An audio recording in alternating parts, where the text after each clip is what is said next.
छोटे छोटे व्हिडिओज बघून तुम्हाला तर कळलंच असेल की आज आपण काय बनवणार आहोत. तर बऱ्याच दिवसापासून इंटरनेटवर एक रेसिपी इतकी जास्त व्हायरल होतीये ना, आणि मी घरी 2-3 वेळा बनवली सुद्धा, इतकी भारी लागते.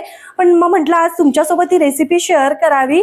तर आपण आज मस्त कच्च्या आंब्या आणि टोमॅटोची चटणी बनवतोय, जी की इंटरनेटवर सध्या खूप जास्त व्हायरल होतीये. तर त्यासाठी इथे ना एक पॅन गरम करून घ्यायचं आहे आपल्याला आधी, आणि त्याच्यात 1 ते 2 चमचे तेल. मी इथे आपलं साधं सनफ्लॉवर ऑइल वापरलंय. तुम्ही राईचं तेल वगैरे कोणतंही वापरू शकता. आता त्यासाठी मी इथे 2 टोमॅटो मधून असे उभे कापून, 10 ते 12 लसणाच्या पाकळ्या आणि अर्धा आंबा घेतलेला आहे. तुम्ही 1 आंबा सुद्धा घेऊ शकता. मग टोमॅटोची क्वांटिटी थोडी जास्त ठेवायची. आता इथे टोमॅटो ठेवल्यानंतर गॅस आपल्याला बारीक करून घ्यायचा आहे. आणि ही चटणी असली भारी लागते ना, म्हणजे आपण नॉर्मल टोमॅटोची जी चटणी करतो ना त्यापेक्षा थोडी मस्त अशी हटके आणि आंबट लागते. आता काय करायचं, हे सगळं पॅनमध्ये ठेवलं ना, थोडंसं पॅन असं ना मिक्स करून घ्यायचं आणि लो फ्लेमवरच झाकण ठेवून 9 ते 10 मिनिटं ना मस्त सगळं टोमॅटो आणि कैरी सॉफ्ट होऊ द्यायची आहे. आता काय करायचं मंडळी, झाकण काढून घ्यायचं आहे आपल्याला. बघू शकता तुम्ही, आपला लसूण सुद्धा मस्त तळला गेलेला आहे. त्याचसोबत आपला जो टोमॅटो आणि कैरी आहे ना ती सुद्धा थोडी सॉफ्ट झाली आहे.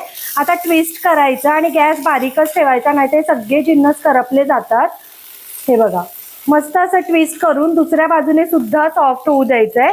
आता आपला लसूण जो आहे ना तो अजून करपवायचा नाहीये आपल्याला. सो आपण एका वाटीमध्ये काढून घेऊया त्याला, नाहीतर लसूण जास्त पण करपला की ना असा वेगळा स्मेल येतो. त्यामुळे एका वाटीत लसूण काढून घ्यायचा. हे बघा, आणि आता बाकीचं जे आहे ना ते मस्त अजून दुसऱ्या साईडने सुद्धा सॉफ्ट होऊ देऊया. हे बघा मंडळी, आपले ना जे आपण टोमॅटो आणि आंबा ठेवलेला ना मस्त असं दोन्ही बाजूने कुक झालंय. आता काय करायचं, गॅस बंद करायचा आहे आपल्याला. आणि हे जी टोमॅटोची सालं आहेत ना, ही बघा अगदी अलगद निघतायत, ती सगळी काढून घ्यायची. जर तुम्हाला नसतील काढून घ्यायची ना, टोमॅटोची सालं नाही काढली ना तरी देखील काहीच हरकत नाही. मी इथे तव्यातच काढून घेते, तुम्ही खाली घेऊन सुद्धा काढू शकता, काहीच हरकत नाही. नाही काढली तरी चालतील, पण ते खाताना असं दाताखाली थोडंसं लागतं, त्यामुळे मी काढून घेतेय. हे बघा. तर आता काय करायचं म्हणजे, आपलं टोमॅटो आणि जो आपण आंबा ठेवलेला ना तव्यामध्ये तो छान सॉफ्ट झाला की गॅस बंद करून ना, हे बघा मी टोमॅटोची सगळी सालं काढून घेतली. त्याचसोबत आंब्याचा जो आतमधला गर आहे ना तो सुद्धा अगदी इझिली चमच्याच्या साहाय्याने आपल्याला काढून घ्यायचा आहे. आता काय करायचं, हे जे टोमॅटो आपण टाकलेले ना ते टोमॅटो त्याचसोबत हे बघा आंब्याच्या आतमधला जो गर मी काढून घेतलाय ना तो सुद्धा सगळा ह्याच्यामध्ये टाकायचा आहे. हे बघा इझिली निघून जातो, कारण आंबा आपण शिजवून घेतलाय त्यामुळे. आता ह्याच्यामध्ये ना 2 हिरवी मिरची टाकायची आपल्याला. त्याचसोबत 1 बारीक चिरलेला कांदा, हे कच्चाच आहे हा, भाजून वगैरे घेतला नाही. आणि जो लसूण आपण तळून घेतलेला ना तो ऍड करायचा आहे. त्याचसोबत भरपूर अशी कोथिंबीर टाकायची आहे. हे बघा, पुदिना असेल तर पुदिना सुद्धा तुम्ही टाकू शकता, काहीच हरकत नाही. आता ह्यामध्ये बाकीचे मसाले सुद्धा मी आत्ताच ऍड करतेय. चवीपुरतं मीठ टाकायचं आहे आपल्याला. अगदी थोडीशी हळद ऑप्शनल आहे, नाही टाकली तरी चालेल, पण मला हळदीशिवाय कुठलंच जेवण आवडत नाही, त्यामुळे मी थोडीशी हळद टाकतेय. त्याचसोबत थोडीशी मिरची पावडर टाकायची आहे आणि अगदी किंचितभर धना पावडर, त्याचसोबत थोडीशी जिरा पावडर टाकतेय.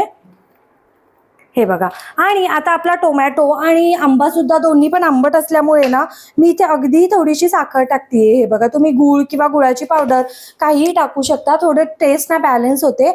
आता काय करायचं, मस्त मिक्सरचं झाकण लावायचं आणि हे बारीक करून घ्यायचंय, पाण्याचा वापर न करता. हा, तर मंडळी अगदी झटपट अशी होणारी आपली कच्च्या कैरी आणि टोमॅटोची मस्त अशी चटपटीत चटणी तयार आहे, जी की तुम्ही रोटी, नान, चपाती, भाकरी, भातासोबत सुद्धा खाऊ शकता.